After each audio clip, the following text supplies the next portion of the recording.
Hello and welcome to the NPA's webinar, Juggling Demand Pricing to Maximize Revenue per Space.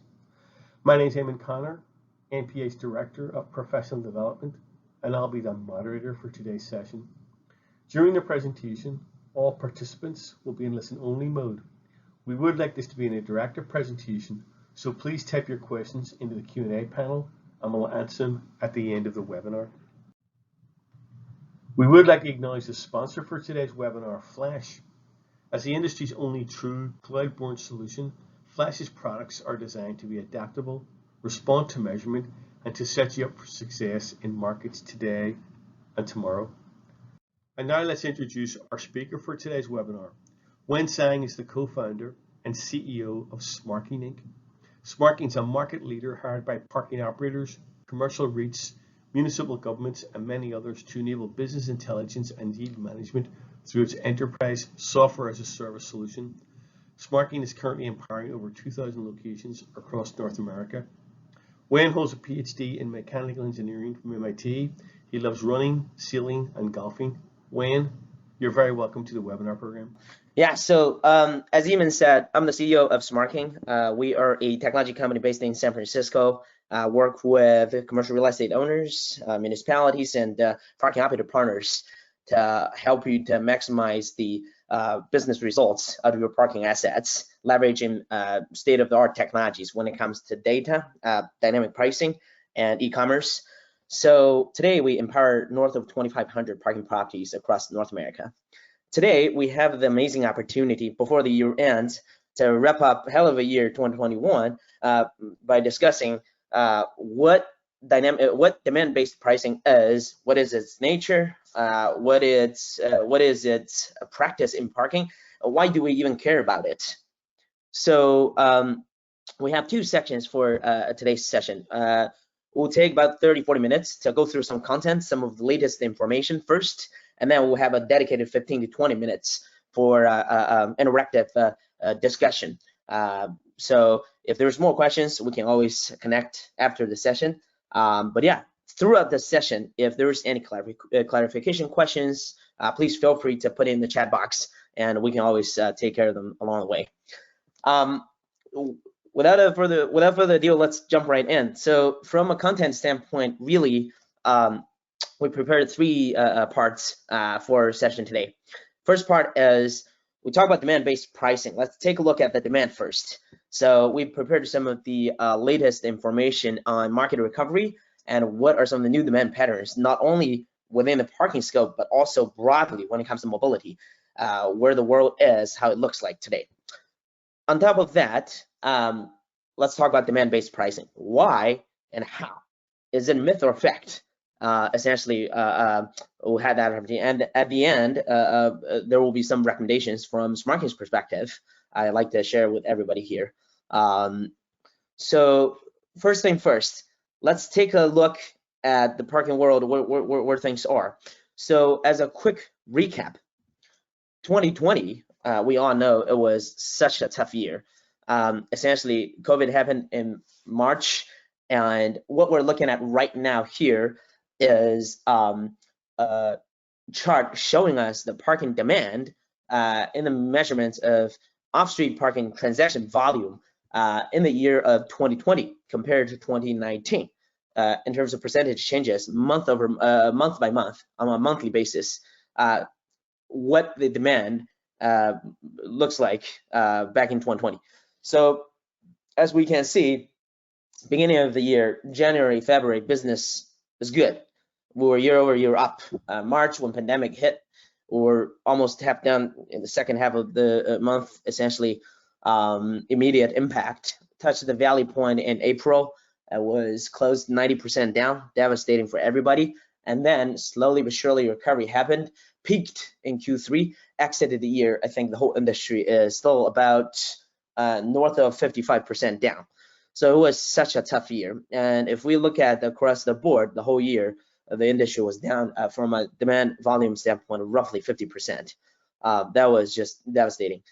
This data set is from Smarking's industry benchmark, where we essentially help parking asset owners and operators to essentially extract real-time parking data, millions of transaction records, and then synthesize them and then turn it into actionable insights, where we sourced and sampled out of our entire client base about, I think this chart is represented by about 600 locations across the country from indicating the demand perspective. So this is 2020. Let's take a look at 2021. Now we're wrapping up the year, how the recovery has happened so far. So beginning of the year, it's a continuation from 2020, and we were just about shy of 60% down. And then it looks like from a demand standpoint, from a volume standpoint, number of transactions continuously ramp up, and we peaked at about 70% plus back in July. Again, this is across the board, and most of the locations here I want to emphasize are urban locations. It is a mix of retail, commercial, whatnot, but primarily it's urban locations. And we all remember back in August, there was the Delta variant surge, and clearly a lot of local policies changed and consumer behaviors changed. And what happened there was we saw a meaningful kind of came back down from a demand standpoint. This is all the way up to October, essentially the end of Q3 this year.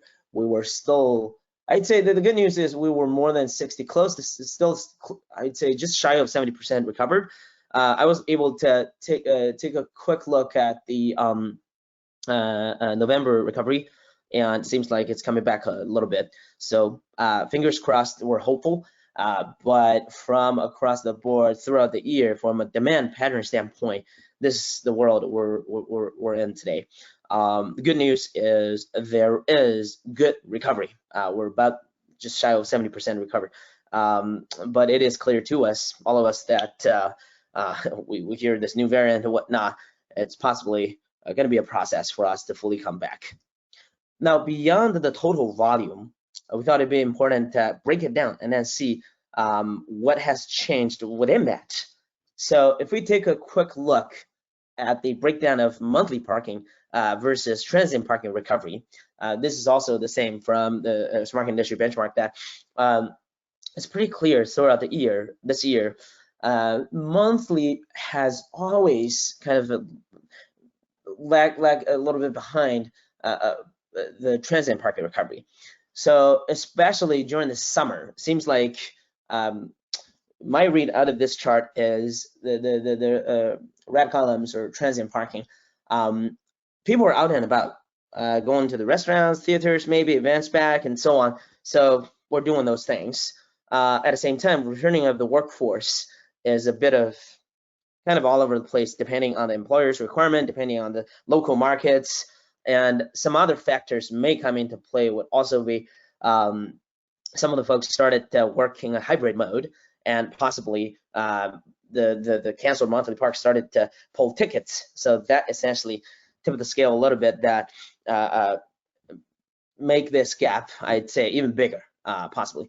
Coming into October, seems like the gap is shrinking a little bit. It's possible that more people back to work, and seems like people are taking out monthly, but still, the general trend here is we saw the peak in July, and there is a difference between the transient and monthly parking. Now, out of this, to a certain extent, we can also tell a lot of hypotheses here.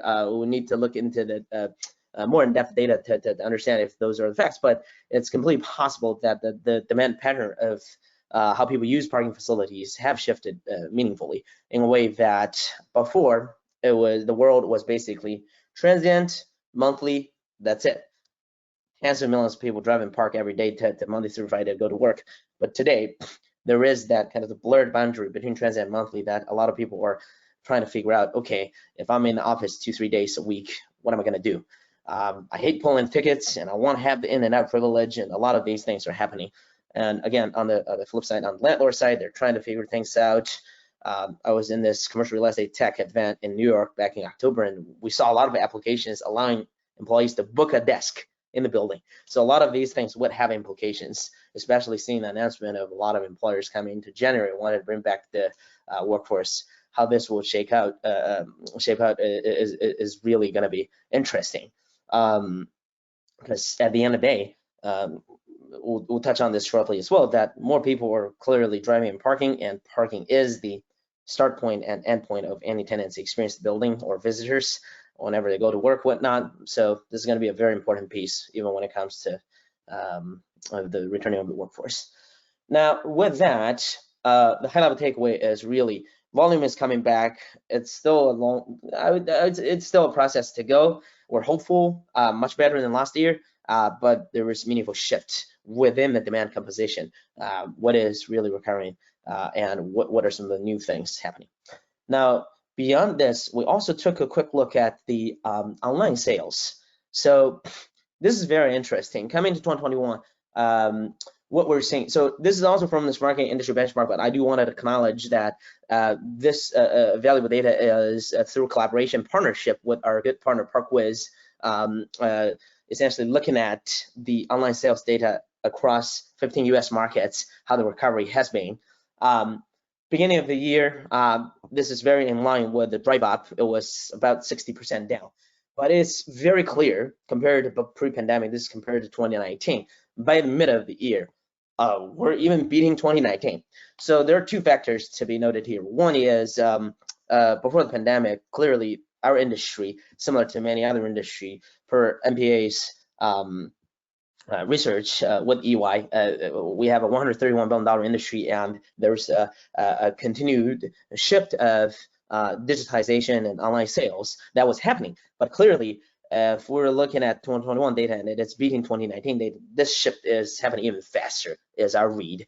So started in June, looks like July came down a little bit, but I would acknowledge also our data is a little bit biased because we do not know the whole world, the absolute ground truth with every location on it. These are only the locations that we have connected with. So please do be noted with that. But regardless, the trend that we're looking at and we're reading from this is there's a clear difference between online sales and offline sales, and there's a clear preference when it comes to consumer side. People wanted to experience more on the mobile, on the online side of things, experience-wise, purchase-wise, and this is what we're looking from a data standpoint. And this is very important when it comes to how we think about how to strategize revenue recovery, revenue optimization, and how to do pricing in the coming days. Now, this is the parking world that we're seeing. Beyond parking, we also took the liberty to do a little bit of preliminary research in the broader mobility world. So this chart is from the Uber's shareholder meeting back in May Q3, talking about their recovery. If we break this down, so the lighter green is really their delivery, which is Uber Eats, so for food and so on. Mobility is what their traditional Uber rides or rideshare business. So if we pay attention to, so clearly there's a surge of the online food delivery business. That aside, to more of our concern when it comes to the mobility side of things, I'd say by the time it comes to the end of Q2, it was still like, looks like they were about 50% recovered, whatnot, just north of 50%. But by the time it comes to October this year, if we compare this, not necessarily with October 2019, because before the pandemic, they were actually still growing pretty quickly. If we're just take a quick kind of a look between October and February and January, it looks like it's about, again, acknowledging there's seasonality, there's a natural growth of them as a company. Just to read it off kind of a higher level, it seems like they're 75% recovered. So that is, from a gross volume standpoint, it looks to us that this is on par from a volume standpoint when it comes to recovery of parking as well, to a certain extent, even a little bit ahead. But again, we gotta be aware that before the pandemic, they were growing much faster. So this, I'd say, relatively speaking, they are also recovery, but it's going to be a process for rideshare as well. Now, beyond rideshare, we also took a look at public transportation. So there are some anecdotes information. Back in March, 48% of Americans said they have concerns with public transportation, and we took look at one of the examples, for example, MBTA in the northeastern region, they shared in a news article that back in Q1 it was about 30% recovered, and the officials view as may take years to fully recover. And Washington Post also talked about how the pandemic have made a mark for commuter pattern, possibly forever, and public transportation is being impacted by the pandemic very significantly. Now, if we take a look at MBTA's recovery data, all the way to September, they published this in September. It looks like this is almost half compared to pre-pandemic level, which is about 1.2, shy of 1.2 million riders. This is ridership stats. So our read of this is, yes, it is true that public transportation may still take time to recover, because again, this is clearly fall way behind both rideshare recovery and parking recovery, but it is in a very different place compared to back in Q2 or Q1. It is half recovered. So to emphasize all of these factors in the same place, our read is clearly the world is coming back, and from a parking demand perspective, there's more. Some of the factors may be people shifted from public transportation to drive and park. Everybody wants their own vehicles. We are seeing recovery on the rideshare side, but regardless, they're considering the factor before pandemic, they were growing a lot faster than this. So it's possible some of the people from consumer and also shifted from rideshare to parking. All of these factors could be true right now, but this is changing day after day, every day. So the demand pattern is changing rapidly. Now, from another perspective, when it comes to the two big components of how people use parking facility or services before pandemic, clearly it was transient drive up, monthly parking for commuter, and from a commuter standpoint, per JLL survey, there's a major shift of how workforce view how they're going to commute and how they're going to work. And essentially, the high level is before the pandemic, 75% people would come in Monday through Friday, and post-pandemic, possibly 50% out of 75%, or 2/3 of the constant commuting workforce are going to shift to more of a hybrid mode, 2-3 days a week. And these things have meaningful, significant impact of the new demand pattern, because there's a completely new category, not transient, not monthly, but a completely new category of potential parking needs in this post-pandemic world. So this is essentially what we're seeing from a demand standpoint where the world is today. Now, with this, let's take a look at when it comes to the implication of in such a new world with the changed demand pattern, why it matters to do demand based pricing, and essentially how to do it, and what have been some of the best practices already in place in the industry, and what are some of the things that we're seeing. So when it comes to demand-based pricing, essentially at the end of the day, for businesses, if revenue comes down as volume and price, it's just simple as that. If we want to increase revenue, we need to increase the combination of those two things. And the nature of it is the basic economics, demand, supply, that relationship, and when the price changes, the shape of the demand curve changes. So the nature, the demand curve is always there. Demand curve is always there. The difference today compared to before the pandemic is that before the pandemic, the economy is steadily growing, and demand pattern was shifting, but not as significant or quickly as this.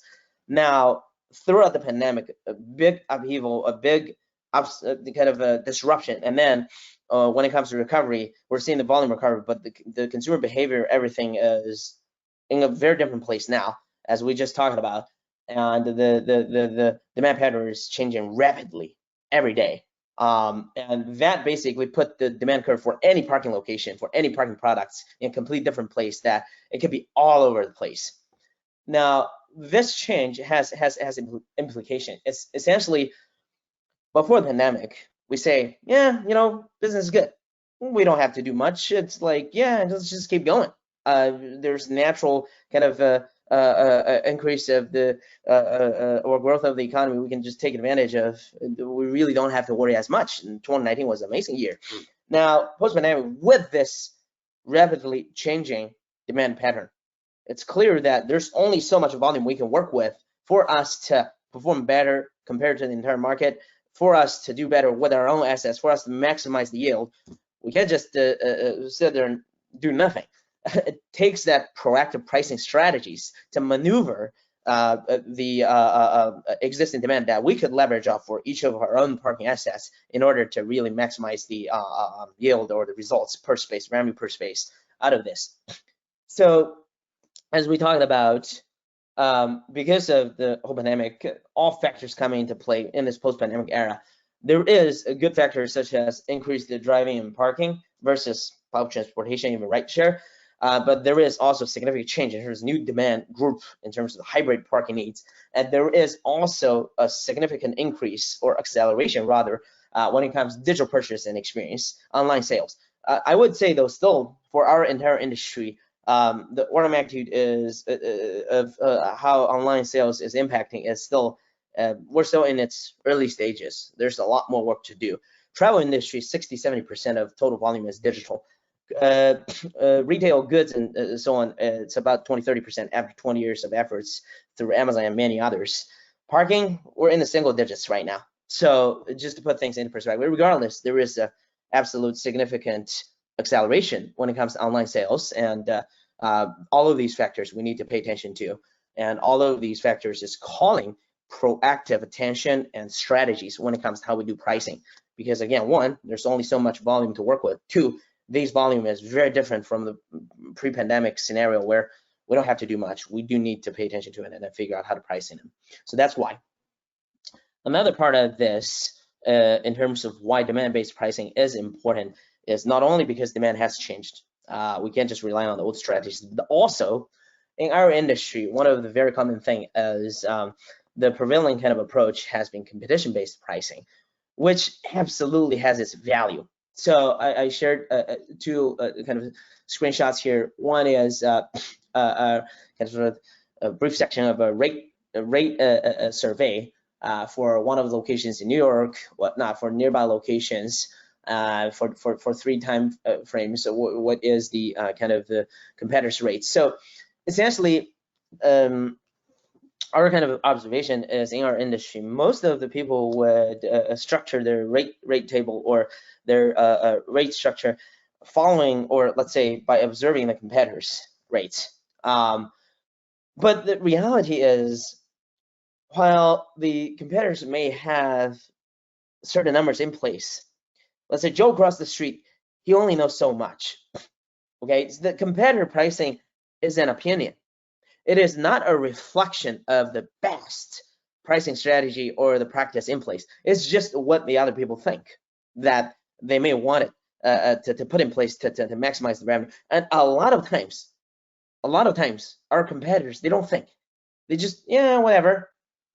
Now it's a lot better and very different. Everybody's with the kind of the pressure to do so. But before pandemic, not the case. And still, I'd say a lot of the people out there are not thinking necessarily as, let's say, the audience here, that, oh, we got to go proactive, we got to go data-driven. Not necessarily. So if we blindly follow, oh, Joe across the street charges $12, I'll go $11.50, that's trouble. Because Joe may not know what is really happening on the market, and that may be just the same rates as he had before. So we can't just blindly follow that. But there is this value. It is level setting. Because still majority of the consumers for the drive-up situation still circle blocks and then look at the boards. That is still the case. So there is impact. So we just got to be aware that the kind of the implication over there is things have changed, demand has changed. We cannot just follow the competitors. But it does has its value in terms of where the market is or where the level setting is. Now, another important factor here is that demand-based pricing is important is every location is indeed different. Not only from a proximity standpoint that we all know consumers, no one parks for parking. Everybody parks for something. And what matters is that destination. Is that a restaurant? Is that a theater? Is that a building that we want to visit for business? It matters. So because of that, every parking site has its own let's say demand curves or demand pattern. So the picture underneath here is basically a breakdown of one of the locations where when you see different kind of the rate tiers in this location, the occupancy throughout the day on a daily basis even within the same location, there are different groups of demands, different types of demands, let alone different locations. So there is absolutely value to essentially look at the demand pattern of your own location, because at the end of the day, we're responsible for our own assets and our own locations, and the job is to essentially maximize the yield of our own location. Competitors only know so much. So Smarking's perspective is, instead of just looking at the boards across the street or nearby, it is important to pay attention to both, and a proactive approach of leveraging both competitor-based pricing as well as demand-based pricing for your own location is the way to win in this post-pandemic era, even more so than pre-pandemic. Now we talked a little bit about the why it's so important. Let's take a look at when you do it, when you actually do it, how it could work for you and how to actually do it. So since a few years ago, when Smarking first released the industry's first dynamic pricing engine for online sales, there has been a surge of conversation. I mean, even before that, everybody was talking about, okay, dynamic pricing is the holy grail. Airline industries are doing it, hotel industries are doing it. We should do it as well. That is the case, but not until recently this has become a thing, and now it's kind of expected kind of a solution that a lot of landlords would have the expectation with many of operator partners out there. So regardless, this is just one of the examples of when you do demand-based pricing, what kind of results you could potentially get. So a little bit background about dynamic pricing engine that we have published. First off, it's right now focused on online sales. A couple of reasons. One, the speed for consumers to respond to the changes of pricing when it comes to online versus offline, it's order of magnitude different. It is a lot faster to essentially capitalize on that quick feedback loop. So that's why. Two, when it comes to, so although the volume-wise, online is still much smaller than offline, it is lower hanging fruit, and it is an immediate opportunity for us to capitalize on. That's why this is online sales focus for time being.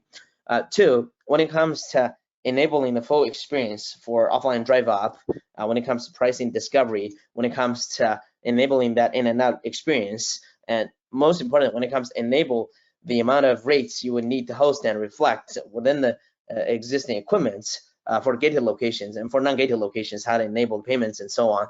That is another topic that we need to get into. Our industry has a little work to do before we can get there. So that's why. Now, number two, when it comes to what is a dynamic pricing engine?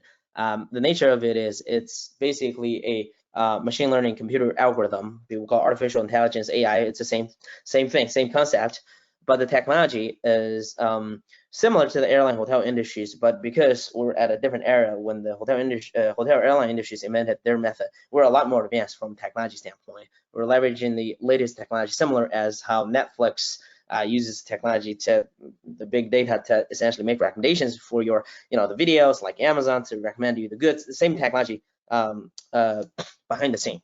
But this is to leverage that core technology out of machine learning to extract the demand curve and then essentially figure out the dynamic rates throughout the day, instead of, for your online sales portals, if you use some of these platforms, online aggregators such as Parkwiz, not only instead of you have just, let's say, 5 rates throughout the day, 1 hour, 2 hour, 3 hour, early bird, or daily max, we actually push out hundreds of new rates on hourly basis to essentially maximize the revenue by doing 2 things.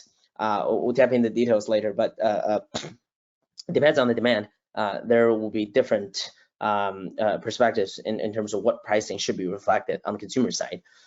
So with that kind of a background, let's take a look at one of the examples of when you do use it, what happens. So this chart on the right-hand side is a chart showing the weekly online revenue. I believe this is on Parkwiz, where the blue curve shows the year before. On a weekly basis, this location is making about $500 a week, or roughly $25,000 a year. And I know this location is making about $2 million a year, just all aggregated monthly transient drive up. It's a decent sized location downtown Boston, and the rates were good. And then second year, but yeah, online on Parkways, it was about $25,000 the year before. I believe this was, all of these are pre-pandemic numbers.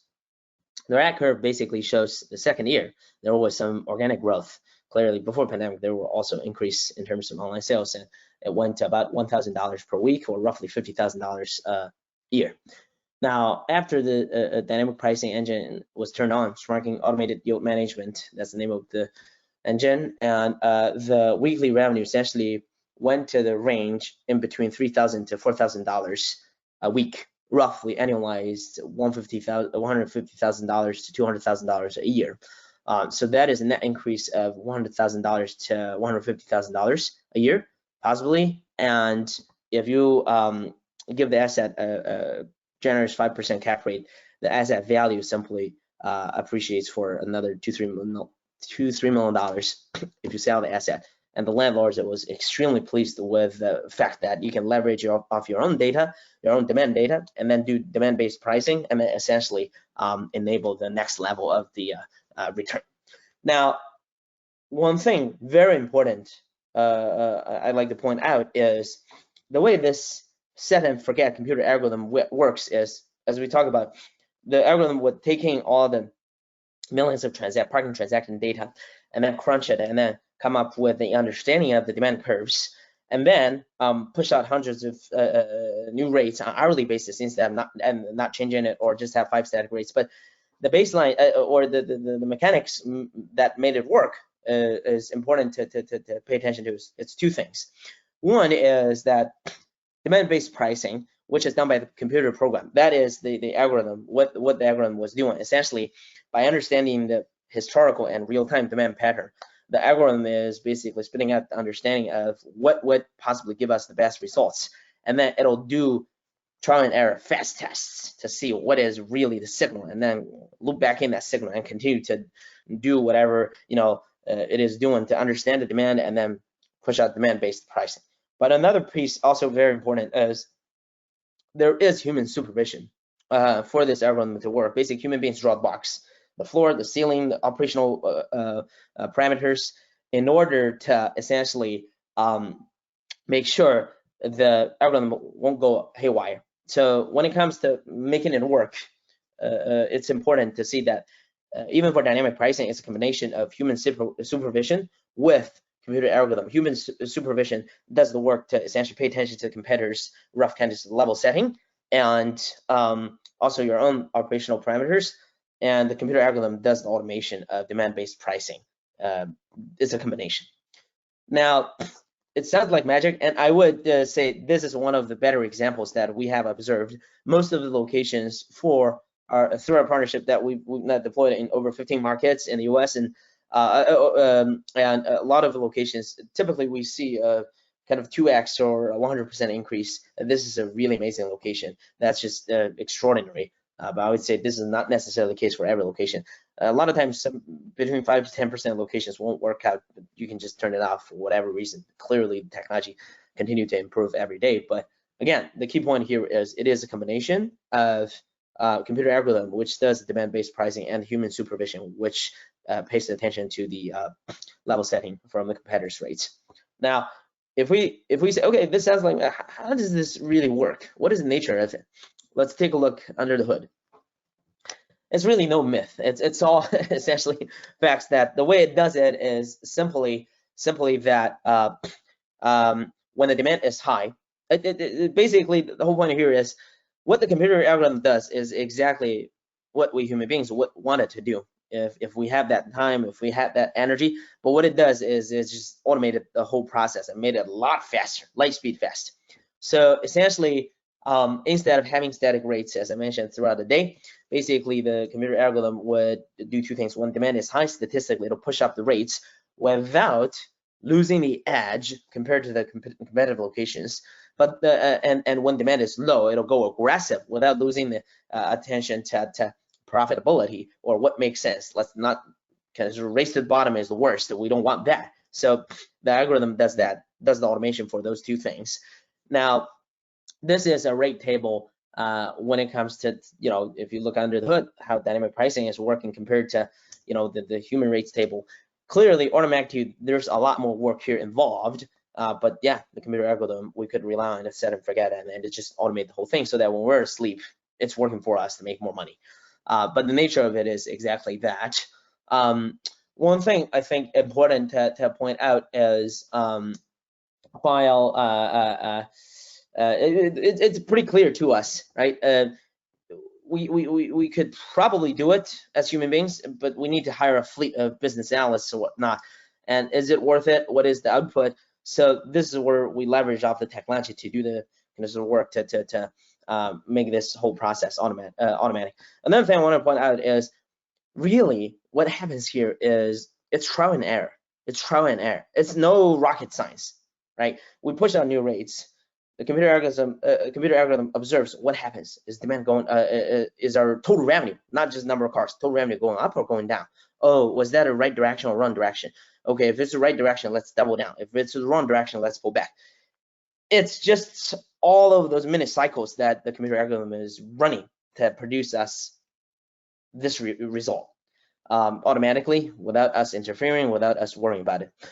Now, if we pick up our head and then say, okay, so this is basically the nature of dynamic pricing.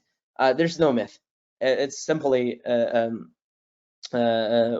the computer automates what we do. Now, not only before the pandemic, we had good results. This is another story we saw back in 2020, actually, the pandemic year. One of our great partners, ABM Industries, they were able to leverage off the Smarking automated yield management dynamic pricing engine to increase their online sales. So this chart shows you one of the locations. I believe this is in New York. There's a full published case study on ABM's website, also on Smarking's website. If you wanted to read, feel free to go there. And this chart shows this location. Essentially, I believe this is on Parkwest, the year of August, all the way from September 2019 to August 2020, compared to the year before, a monthly basis. What was the revenue change?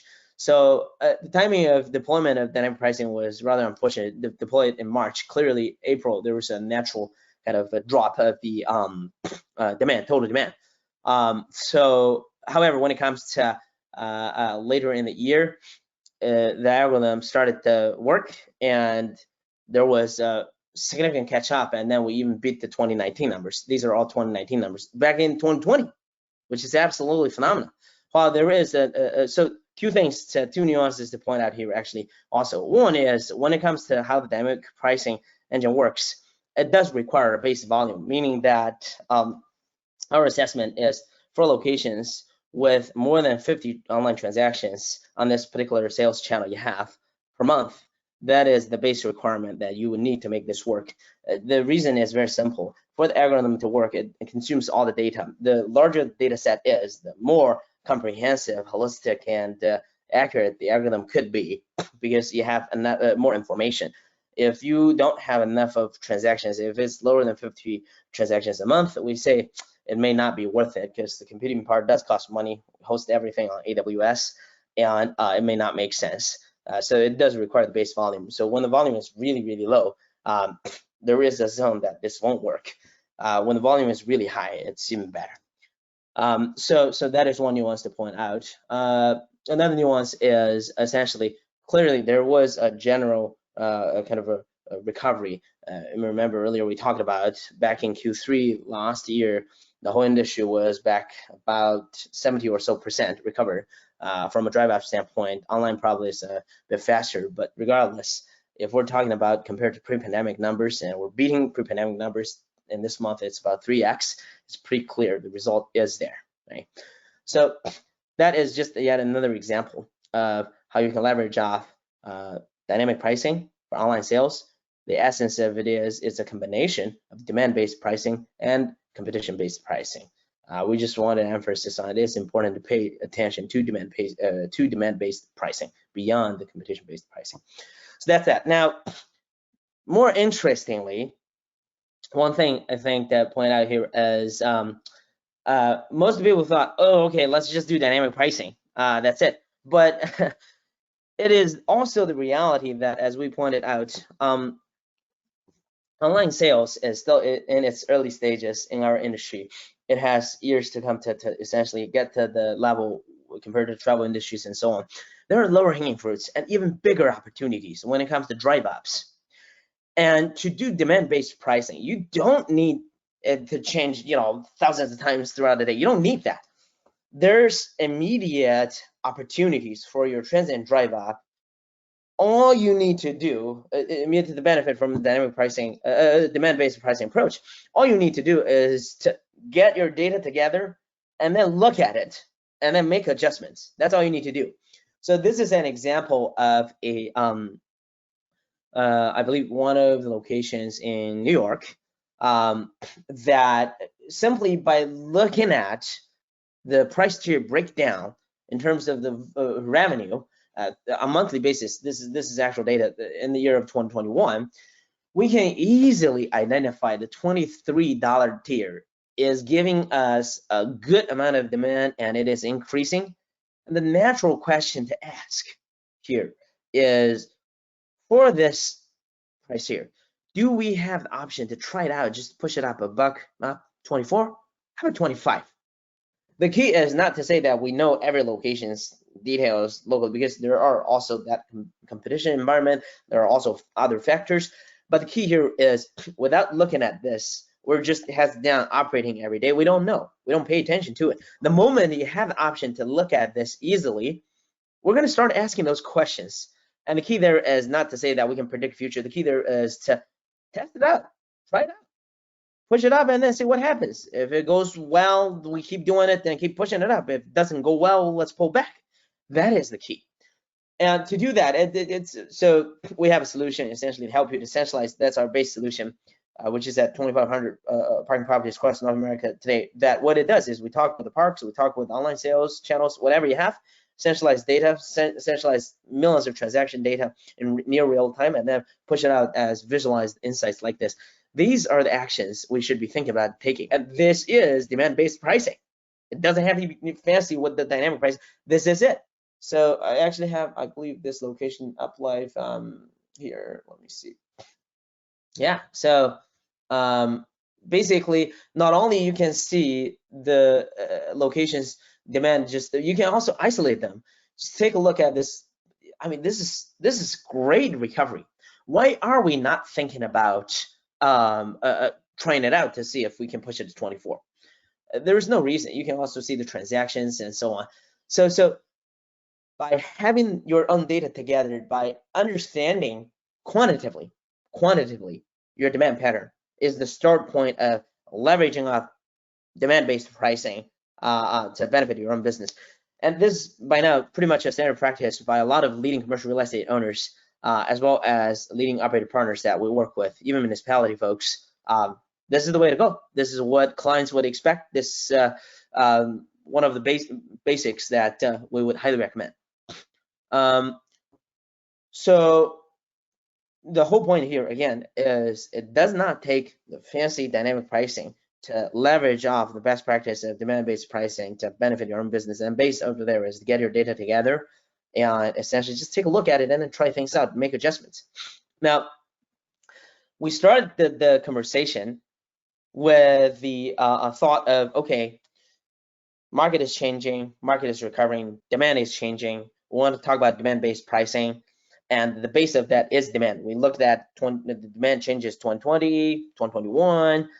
We broke it down, and we wanted to close it off with understanding and observation of the demand by itself, because demand-based pricing, the base is indeed the demand. So we got to work on that demand whenever, however we can, everything we can do. So some of the most recent good examples, best practices that we have observed on the market is while we can maneuver the pricing, we can change the numbers, we can let the computer algorithms do it, we can look at the data ourselves and whatnot. It continues to be important that we do everything we can to put our locations onto the map. And one of the thinking is you got to meet where the customers, where they are. You got to meet the customer where they are, right? Where do the customers go? They go to, let's just say, office building. This is one of our partners, Smarking. This is all public information. You can tap on the link and then just go there. We'll take a look at this. So basically, if you, Oakland City Center is a Class A office building with a campus nearby, with a lot of merchants on the campus. What they did was essentially, beyond just having the static information of operational hours, rates, and so on, we worked together to essentially enable the one tap of a button. You can essentially sign up, pay for it, and get access immediately after payment for monthly programs and hybrid programs, right? Essentially, let's say if we want to take a look at the opportunity of not just coming in, so you have weekday rates, weekend rates, not only, so the monthly rate here is $300 right now. If you are coming in with the thinking of flexibility, it's going to charge you $380 to pay premium for that flexibility. If you wanted to just pay for 2 days, let's say Tuesdays and Thursday, you would have the option to pay $120 every month and park Tuesday, Wednesday, Thursdays with that flexibility, in and out privilege, the same thing. So basically, the whole point here is this kind of options and flexibility is going to be expected by the clients, by the landlords, and everybody's just scratching their head and then asking around, okay, where is my solution? But the most important thing is make it easy for the parkers, for your customers to see it, to access it. Same thing goes here. You can just buy an 8-pack or 10-pack, whatever you decide, but make it easy, right? Another example we have here is a good partner we have in Baltimore, Harbor Parking. Essentially, what they did was they know that a lot of people would go to the National Aquarium as a destination. So what you could do is, instead of just having the information, have this button, buy now, tap on it, and then boom, I can essentially immediately, all we need, email, credit card number, I'll buy 2 passes for me and another car, whatnot, then boom, you're done. You get access, a QR code in and out, or license plate recognition, and gates open by itself. But the whole point here is to make it easy for your parkers, for your customers to access it, to pay for it, to use it, to get access, put yourself onto the map, and essentially create that demand. That is the base of varying the pricing, to do demand-based pricing, right?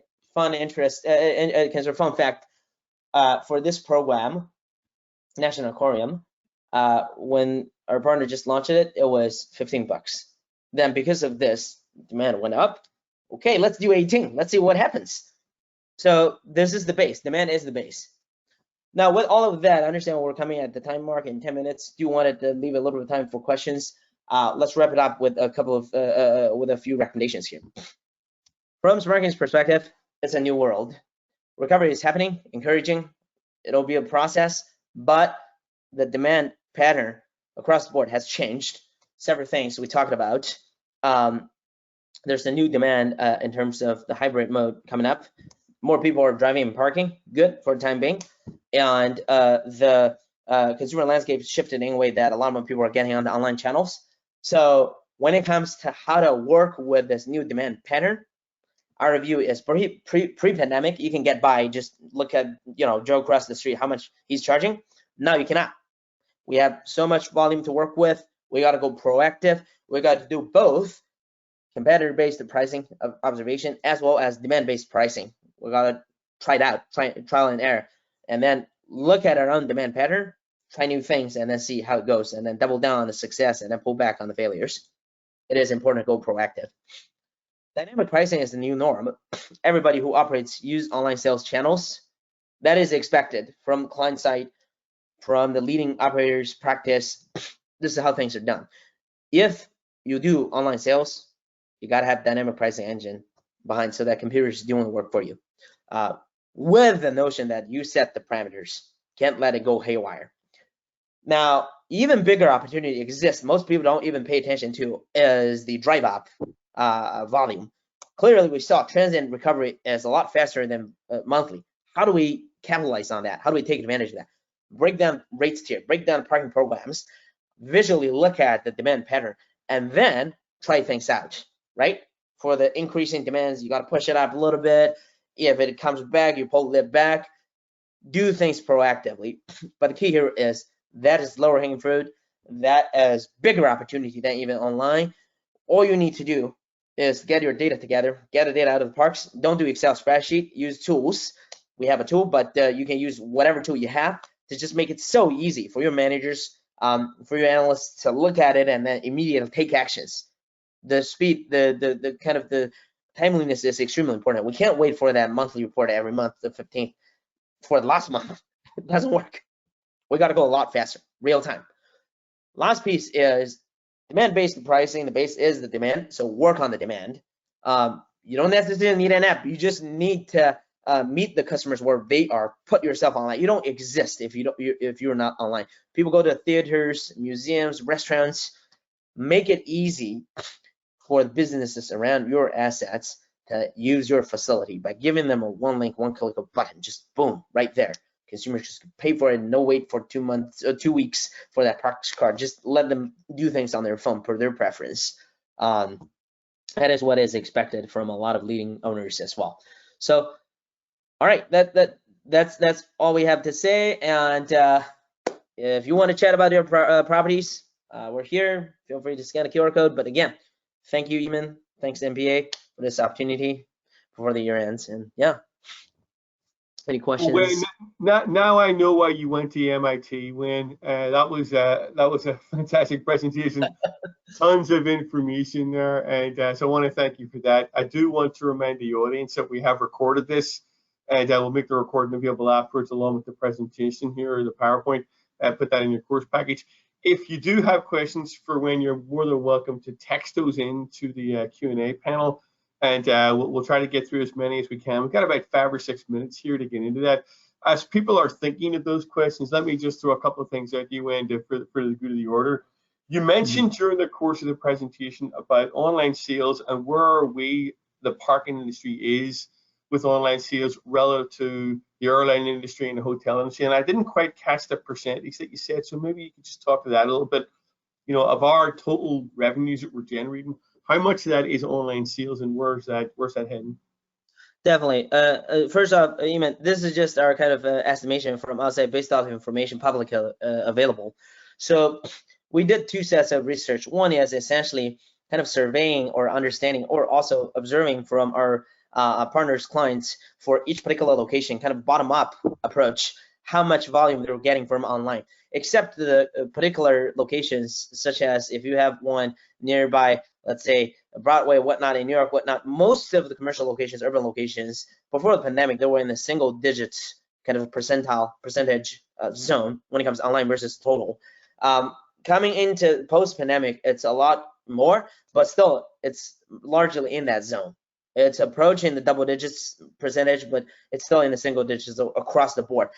A couple of reasons. One is majority of the online platforms are currently deployed in the most populated areas, regions in the country. So there's more to be done when it comes to deployment in certain regions. Even for large markets like Texas, not as much as we wanted to see from that perspective. So the volume is still low. So it's in the single digit percentage.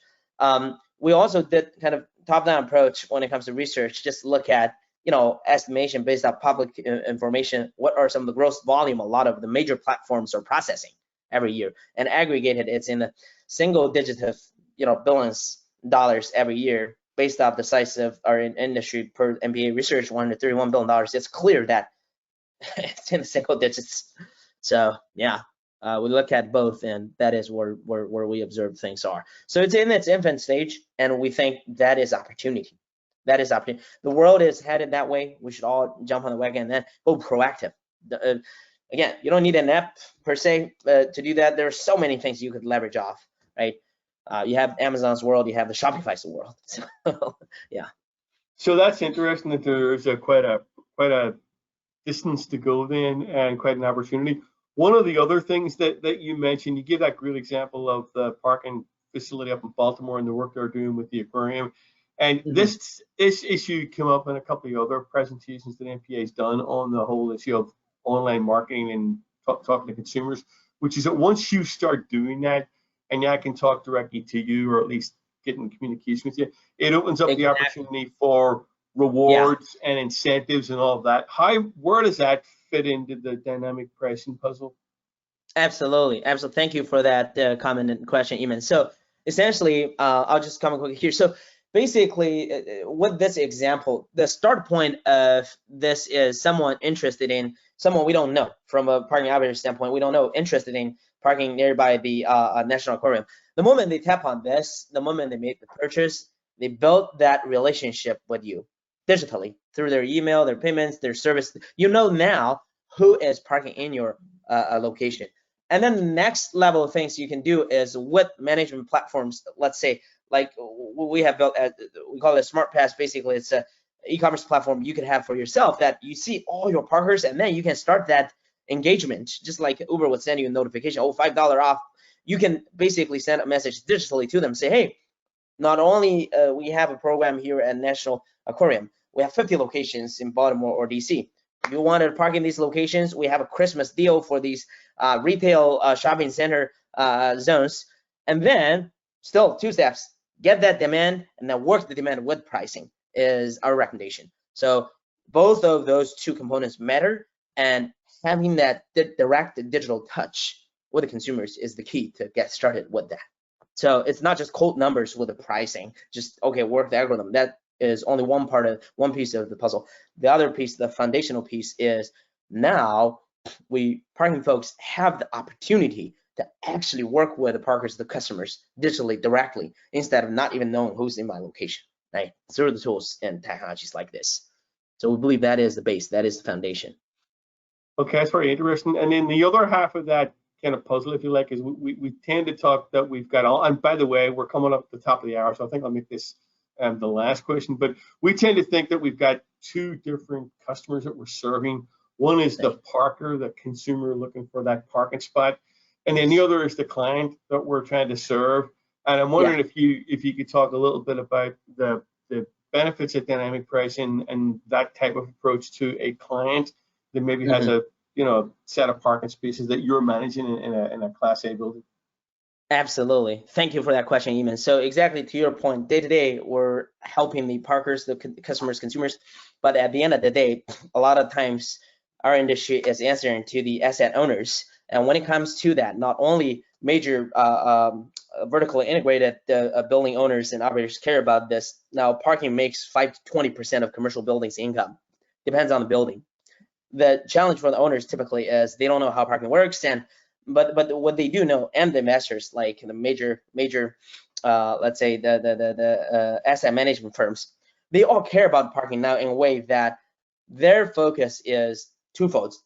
One, experience of the tenants, experience of the visitors, because they wanted to make sure they understand parking is the start and end point of any visitors or tenants to their buildings. They want to make sure they have a great experience. So to that point, a lot of the landlords, the clients, they actually are, to a certain extent, they're ahead of us in a way that they're very sensitive to how the tenants and visitors experience the building. They want to put everything digital on the phone and experience it just smoothly, seamless, frictionless, touchless, and all digital experience. They want to enable that. Number 2 is clearly it's the result, it's the return, it's the money. They wanted to know that the operators that they're working with is following the best practice, using the latest technology to maximize their return, right? Our operator folks are hired to do that. They wanted to make sure because everybody expects that, seen from other industries, hotel, airline, that's a given. Demand-based pricing, that's how business should be done. Data-driven decisions, that's how business should be done. So there is that expectation now, even more now than pre-pandemic, because after the pandemic, not only the property managers, the asset managers in the client side, they care about this. The leadership, the chief investment officers, as we're seeing, they start to care about, where's my parking money? Okay, we need to centralize and digitize our parking assets and view it as a specific, unique asset class. We wanted more return out of it. How do we do that? Okay, naturally look at other industries and look at how we do our leasing business. It is the demand-based pricing, it is dynamic pricing, it is the digital channels for sales, it is everything you can do to, pump that demand and optimize the pricing. That is expected. So I'd say, yeah, Eamon, it is expected, and we need to do our part of work to meet those expectations, is where the world is today. Okay, well, that about wraps it up for today. I want to thank you, Wayne, for joining us today for a really good and interesting presentation. I want to thank the audience as well. I want to remind you that we've recorded it. We'll make that recording available within your course package. And I want to also invite you to join us for next year for the 2022 webinar program. First one begins January 12, 1 p.m. Eastern, and the topic is going to be Hire Me, how to make your parking operation a first choice in the recruitment place. And a full schedule of next year's webinars can be found on the NPA website. Again, Wayne, thank you. Thank you to the audience, and have a good day. Thank you, Eamon.